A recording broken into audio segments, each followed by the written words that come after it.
Microplastics in UK rivers, getting to the bottom of the problem. From the highest mountains to the depths of the ocean, scientists are finding microplastics everywhere they look. Most are practically invisible, no more than 0.5 millimetre wide. It can take hundreds of years for these microplastics to break down, and we're just beginning to uncover the scale of the damage they are causing in our natural world. These persistent particles can be especially harmful in rivers, where creatures ingest them, often hindering their growth and reproduction. Physical geographers from the University of Manchester examined 10 rivers around their city. Sampling and analysing riverbed sediments revealed shocking findings.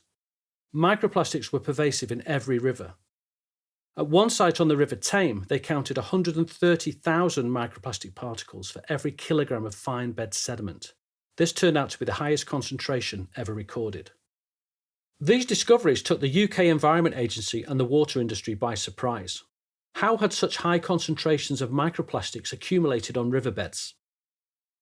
After a winter of widespread flooding, the Manchester geographers returned to the rivers and resampled the sites. Most of the microplastics had been flushed away, demonstrating that floods were effective at cleansing the riverbeds, transporting microplastics downstream. If high river flows removed microplastics, how had the riverbeds become so heavily contaminated? It's long been known that microplastic particles are released from industrial cleaning processes, fibres are shed in their trillions when we wash our clothes, and car tyres wear to produce plastic dust.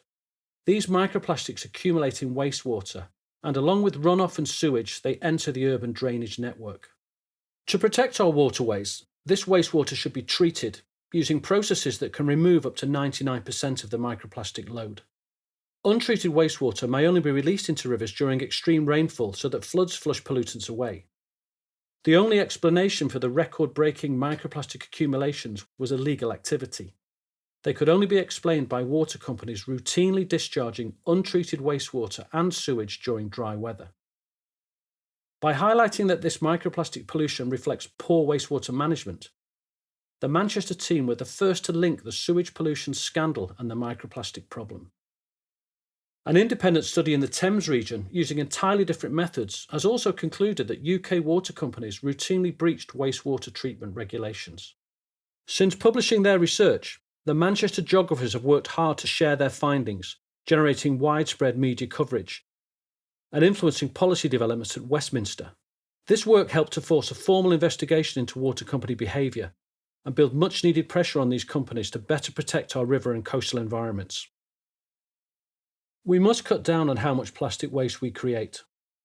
Until then, proper wastewater treatment is the most effective way of cleaning up our rivers and protecting our freshwater and marine ecosystems.